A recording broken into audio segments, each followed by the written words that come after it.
고린도전서 13장 4절부터 7절을 보면 사랑의 특성 15가지를 말한다고 말씀을 드렸습니다.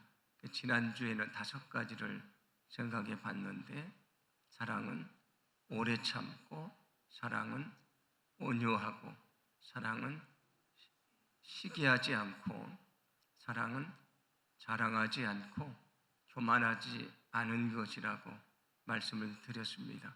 오늘도 사랑의 특성 5가지를 생각하며 은혜를 좀 나누어 보려고 합니다. 오늘 우리가 봉독한 5절을 보면 이렇게 말씀하는데, 제가 다시 읽어 드립니다. 무례히 행하지 아니하며 자기의 유익을 구하지 아니하며 성내지 아니하며 악한 것을 생각하지 아니한다라고 말합니다. 먼저 사랑은 무엇이라고 말합니까? 무례히 행하지 않는 것을 말합니다. 여러분, 무례한 것이 어떤 것입니까? 우리의 말이나 우리의 행동이 예의가 없는 것을 말합니다. 사랑이란 것은 무례히 말하거나 행동하지 않는 것입니다. 만약에 무례히 행하면 어떻게 됩니까? 사람들의 관계가 깨어지게 돼 있고요, 공동체의 질서는 무너지게 되어 있습니다. 그 사랑은 어떤 것인가? 버릇없게 대하거나 거칠게 대하거나 무례하게 말하고 행동하는 것이 아닙니다. 다른 사람에 대해서 다른 마음과 태도로 정중히 대하는 것이, 그것이 사랑이라고 오늘 성경은 말씀해 줍니다. 그런데 왜 사람들이 다른 사람을 무례하게 대하고 행동을 합니까? 교만하기 때문입니다. 그 사람보다 내가 더 우월하다고 생각하기 때문입니다. 다른 사람에 대한 배려심이 없고요, 이기적이기 때문에 무례하게 행동하는 것입니다. 그래서 정말 사랑이 있는 사람은 내가 말하는 것이 다른 사람이 어떤 영향을 미칠까, 내가 행동하는 것이 내가 속한 공동체에게 어떤 영향이 미칠까를 생각합니다. 그런데 사랑이 없는 사람은 자기를 주장하고 자기를 드러내기 위해서 무례하게 말하고 행동합니다. 그것은 사랑이 없는 것입니다. 고린도 교회는 여러 가지 은사가 충만한 교회라고 말씀드렸는데, 그 자신들의 은사가 더 중요하다 자랑하는 사람들이 있었습니다. 그 중에 누가 있었냐면 방언을 자랑하는 사람들이 있었습니다. 그래서 이렇게 모여서 예배를 드리는데, 여기서 한 사람이 일어나서 방언을 하고요, 또 저기서 한 사람이 일어나 방언을 하고 이쪽에서 일어나 방언을 합니다. 여기저기서 무분별하게 일어나서 방언을 하니까 예배가 제대로 드려질 수가 없습니다. 사람들은 그들이 말하는 게 무슨 뜻인지를 알지를 못합니다. 그래서 자신들이 받은 은사를 내세우고 우월하다고 생각하고 자랑했지만 결국은 교회 공동체 예배가 온전히 진행되지 못하게 했다, 그런 얘기입니다. 그래서 바울이 뭐라고 말하냐면, 방언을 할 사람들은 순서를 정해놓고 해라. 그런데 그 방언을 사람들이 알아듣지 못하니까 통역을 할 수 있는 은사가 있는 사람을 세워놓고 반드시 통역을 하게 해라. 만약에 통역할 사람이 없다면 잠잠히 있으라고 말합니다. 왜 예배가 온전히 드려지지 못했습니까? 자기를 드러내려고, 자기를 주장하려고, 내가 더 우월하다고 생각을 해서 결국은 그것 때문에 예배가 온전히 진행되지 못했다, 그런 얘기입니다. 그래서 바울은 뭐라고 말하냐면, 우리는 우리 자신만 생각해서는 안 되는 것이다. 내가 하는 말과 행동이 다른 사람에게, 공동체에 미치는 영향을 생각해야 된다. 그게 하나님이 원하시는 질서 있는 삶이라고 얘기를 합니다. 그래서 우리가 질서 있게 말하고 행동해야 되는 이유는 하나님은 무질서의 하나님이 아니고 질서의 하나님이기 때문이다 라고 말하면서 이렇게 말합니다. 고린도전서 14장 40절인데 함께 봉독합니다. 모든 것을 품위 있게 하고 질서 있게 하라. 아멘. 모든 것을 품위 있게 해라.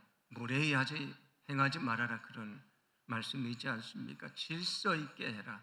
너희가 말하고 행동하는 것이 어떤 결과를 가져올 것인가를 주의 깊게 생각하라. 그것이 없이 무분별하게 무례히 행동을 하면 사람들의 관계가 깨지고 공동체가 어려움에 처하게 된다. 그렇게 얘기를 합니다.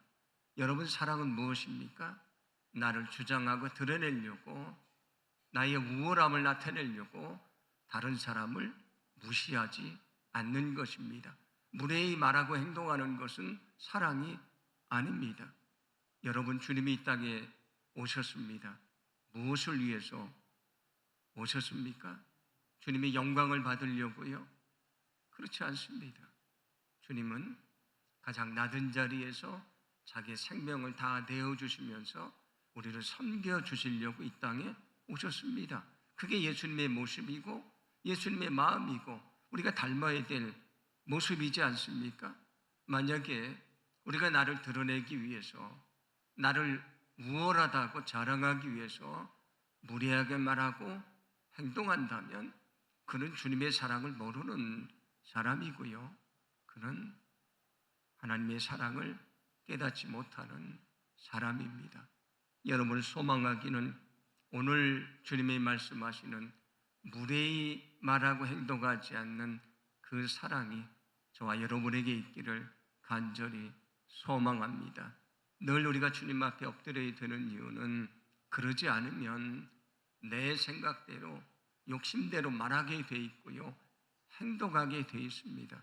무리한 말과 행동을 통해서 관계가 깨지고 교회가 어려움에 처하게 됩니다. 오늘 성경은 그거는 사랑이 아니라고 말씀을 합니다. 사랑은 무례히 행하지 않는 것입니다. 늘 이 마음을 우리 마음속에 품고요, 주님 앞에 엎드려 지혜를 구하고 주님이 원하시는 믿음의 말을 하고요, 믿음의 행동을 할 수 있는 저와 여러분의 삶이 되기를 간절히 소망합니다. 오늘 성경 두 번째는 사랑은 무엇이라고 말합니까? 자기의 유익을 구하지 않는 것입니다. 사람들은 원래 이기적이고 자기 중심적입니다. 왜 그런가? 인간의 원래 죄인이기 때문에 본성적으로 그런 것입니다. 그래서 사람들은 남의 입장을 배려하기보다는 자기를 먼저 생각을 합니다. 다른 사람의 유익을 먼저 생각하는 것이 아니고 자기의 욕심을 먼저 챙기려고 합니다. 그게 인간의 마음인데, 그러나 사랑은 그렇게 하지 않는 것입니다. 내 입장을 주장하는 것이 아니고요, 나의 유익을 추구하는 것이 아니고 다른 사람의 입장을 배려하는 것이고, 그리고 그의 유익을 먼저 추구하는 것이 그게 사랑입니다. 고린도전서 말씀을 보시면 그 초대교회 예배에 대해서 아주 자세하게 말씀을 합니다. 어떻게 예배를 드렸냐면, 이렇게 건물로 예배당이 있을 때가 아닙니다. 그래서 그때는 가정을 중심으로 해서 예배를 드렸는데, 사람들이 오는 순서대로 먼저 식사를 나눴습니다. 사랑의 식탁이라고 그 교제를 나누는 시간을 갖고요, 이후에 찬양을 하고 기도를 하고 말씀을 나누는 시간을 가졌습니다. 그런데 중요한 것은 그 전체를 다 예배로 생각을 했습니다. 제가 전에도 말씀드렸던 것처럼 이렇게 함께하던 사랑의 교제의 식탁이 예식화된 것이 뭐라고 말씀드렸습니까? 성만찬 예식이라고 말씀드렸습니다. 성만찬도 떡을 먹고 잔을 받는 식사지 않습니까? 그래서 그게 나중에 예식화됐고요, 원래 초대교회 예배는 우리 목장 모임처럼 식사를 하는 것부터 해서 시작을 합니다. 그런데 그 예배 시간이 됐을 때에 여유 있는 사람들은 일찍 오지 않겠습니까? 그런데 정말 가난해서 조금 더 일을 해야 하고요. 자기의 몸이 노예라서 주인에게 매여 있는 사람은 그 시간에 올 수가 없습니다. 그런데 여유 있는 사람들이 먼저 와서 그들이 과하게 식사를 했습니다.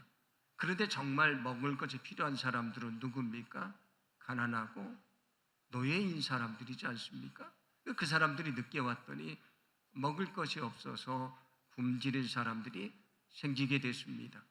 그리고 그 당시에 음식을 먹을 때 포도주와 함께 먹는데 음료와도 같은 것입니다. 그런데 술은 술이지 않습니까? 먼저 온 사람들이 과하게 포도주를 마셔서 예배 중에 술을 취한 사람들 있었다고 말합니다. 그때 바울이 뭐라고 말하냐면 그것은 옳은 것이 아니다. 왜 그렇습니까? 그 사람들은 자기들의 배를 채우는 것, 자신들의 유익을 위해서만 생각을 했지요. 정말 늦게 와서 먹을 것이 없어 굶주린 그 사람들을 생각하고 배려하지 않았던 것입니다. 그게 사랑이 없는 것입니다. 그래서 바울이 이렇게 말합니다. 고린도전서 10장 24절인데 제가 읽어드립니다. 누구든지 자기의 유익을 구하지 말고 남의 유익을 구하라. 아멘. 먼저 와서 과하게 식사를 했던 사람들처럼 뒤에 와서 굶주릴 사람들을 생각하지 않고 자기의 욕심, 유익을 챙기는 것은 옳은 것이 아닙니다. 그건 사랑이 아니라고 말씀해 주십니다. 예수님이 이 땅에 오셨습니다. 무엇을 위해서? 예수님이 영광을 얻으려고요? 아닙니다. 우리를 위해서 저 십자가에서 자기를 내어주시려고 오셨습니다. 나를 구원하시려고 예수님이 오셨습니다. 예수님의 유익이 아니고 나의 유익을 위해 이 땅에 오셨습니다. 예수님의 유익을 생각하지 않고 나의 유익을 위해 생명을 바치셨습니다. 그게 주님의 사랑입니다. 그 주님의 사랑을 알고 깨닫고 살아가는 것이 제자의 삶인 것입니다. 소망하기는 오늘 저와 여러분이 그 주님의 사랑을 다시 깨닫게 되기를 간절히 소망합니다. 사랑은 무엇인가? 나의 유익을 먼저 생각하는 것이 아니고요. 다른 사람의 유익을 먼저 생각하는 것입니다. 우리가 왜 다른 사람을 이해하지 못합니까? 내 입장을 고수하기 때문입니다. 그런데 내 생각을 내려놓고 그 사람을 먼저 생각하면 얼마든지 이해할 수 있습니다. 왜 우리가 다른 사람을 섬겨주지를 못합니까? 나의 유익을 먼저 생각하기 때문입니다. 그런데 나의 유익을 생각하기 이전에 그의 유익을 먼저 생각한다면 우리는 얼마든지 예수님처럼 우리 자신을 내어줄 수가 있는 것입니다. 오늘 성경은 그게 사랑이라고 말씀을 합니다. 그런데 우리는 어떻습니까?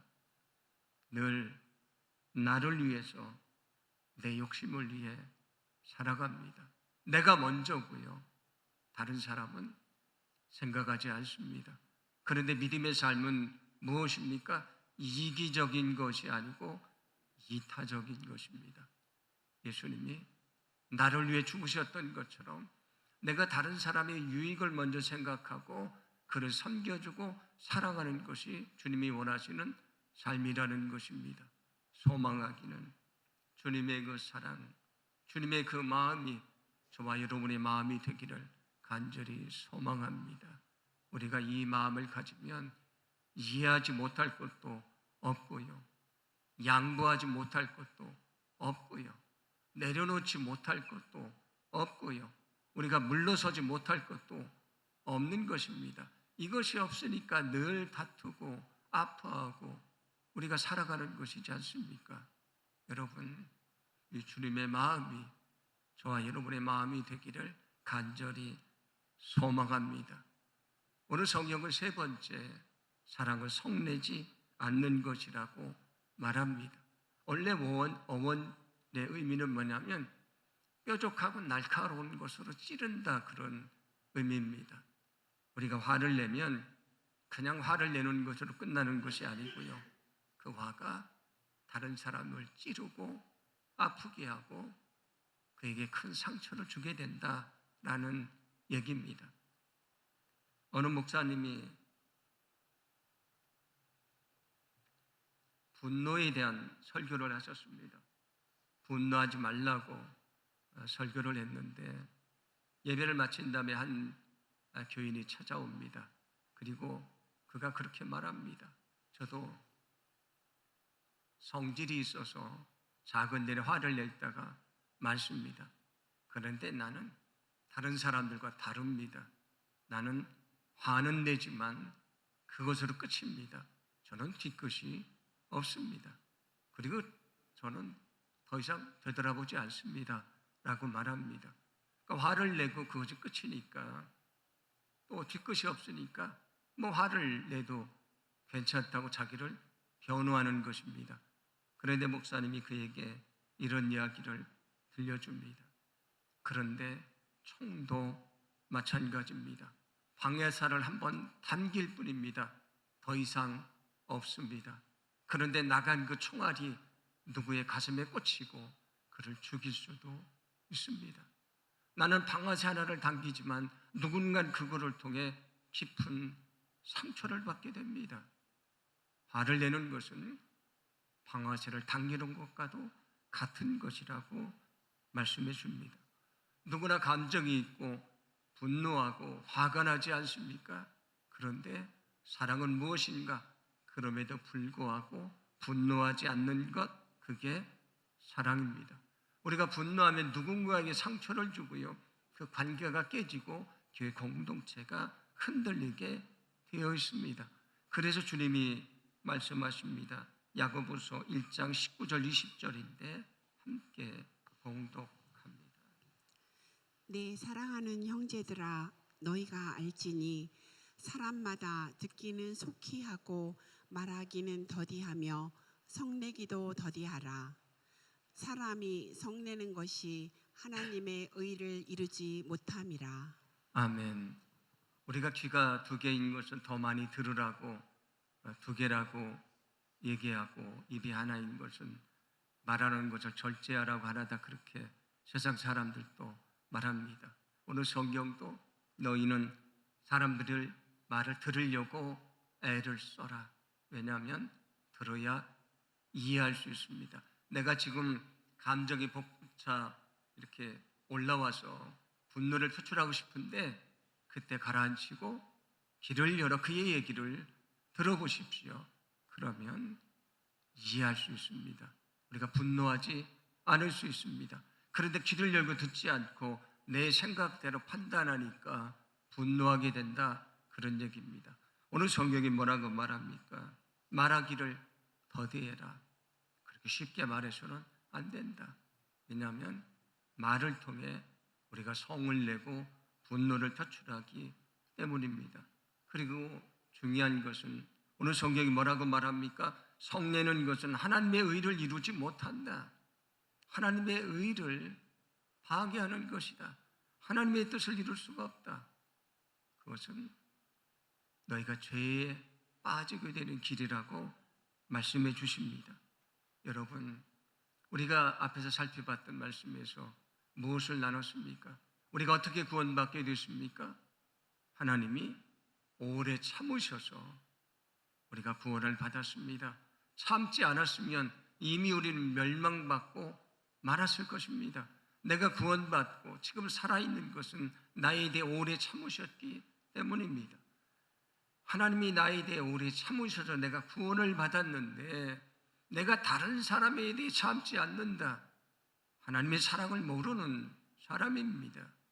아무리 그가 하나님을 사랑한다고 말해도 그는 하나님의 사랑을 모르는 사람입니다. 여러분, 하나님이 내게 대해 오래 참으셨던 것처럼 여러분도 참게 되기를 간절히 소망합니다. 그게 진정한 사랑입니다. 그게 주님이 원하시는 삶인 것입니다. 오늘 그 삶을 깨닫고 우리가 정말 주님의 마음으로 인내하고 분노하지 않고 오히려 사랑하며 믿음 안에 살게 되기를 간절히 소망합니다.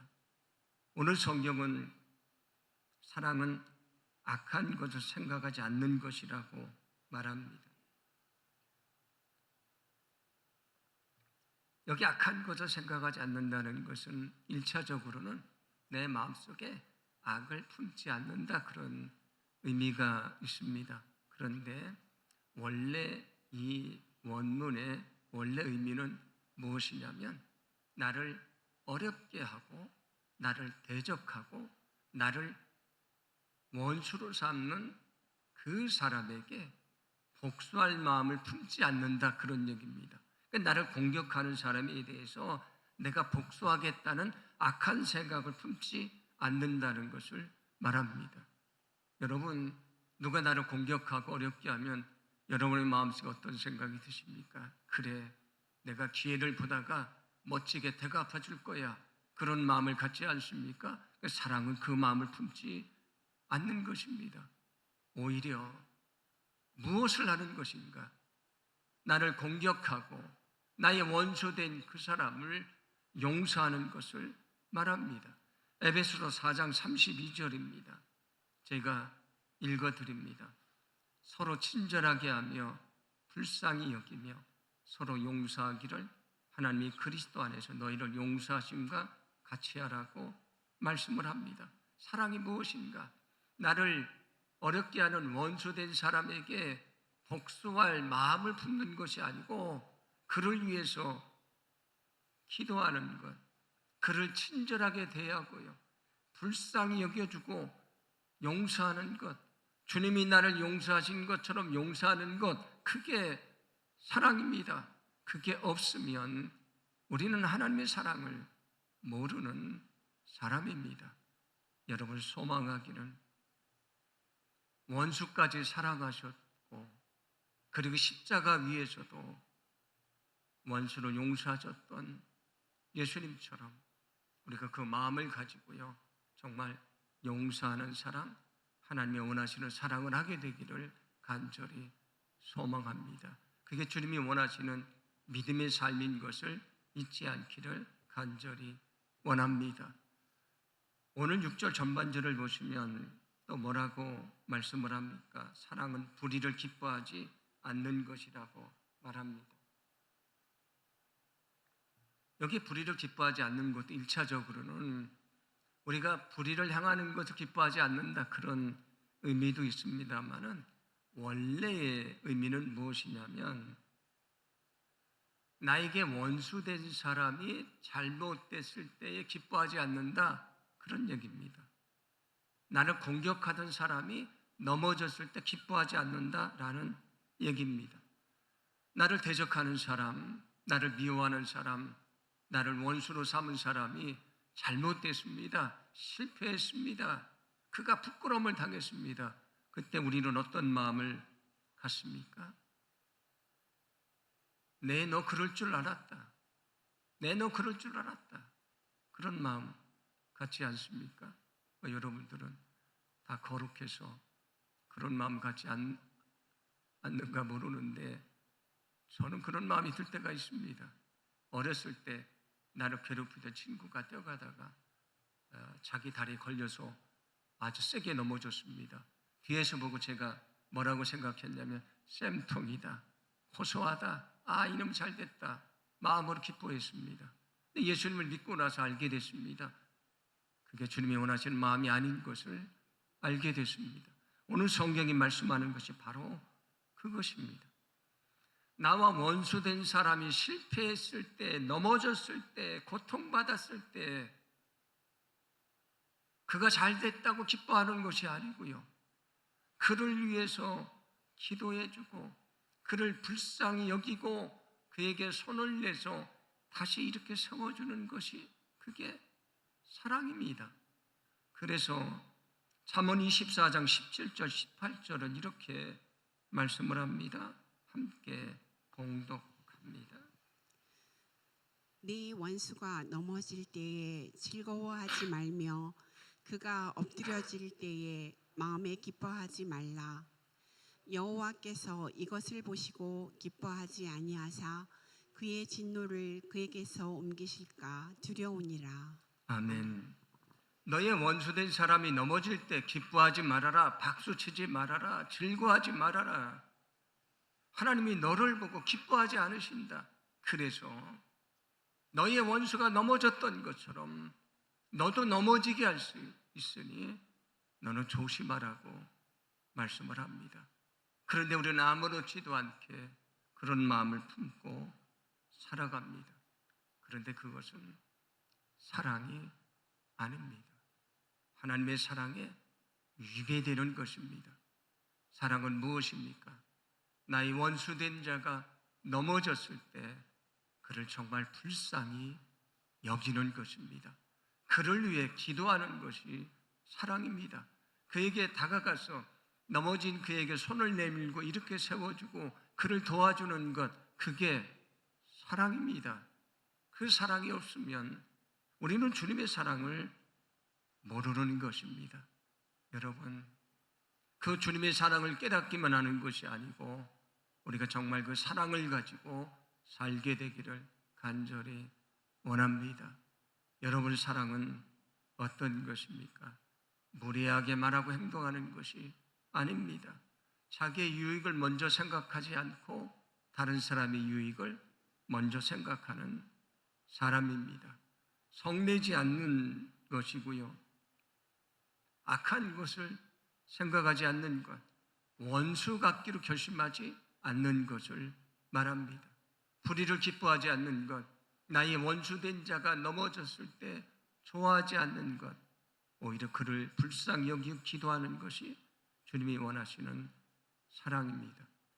이 사랑을 갖는다는 것 쉽지 않습니다.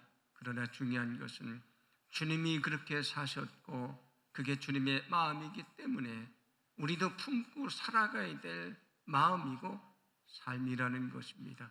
그리고 우리에게 강력하게 명령하신 것입니다. 내가 너희를 사랑한 것처럼 너희도 서로 사랑하라. 이 주님의 사랑을 마음속에 품고요, 우리 생명이 다하는 그날까지 정말 주님이 원하시는 믿음의 삶, 사랑의 삶을 살게 되기를 간절히 소망합니다.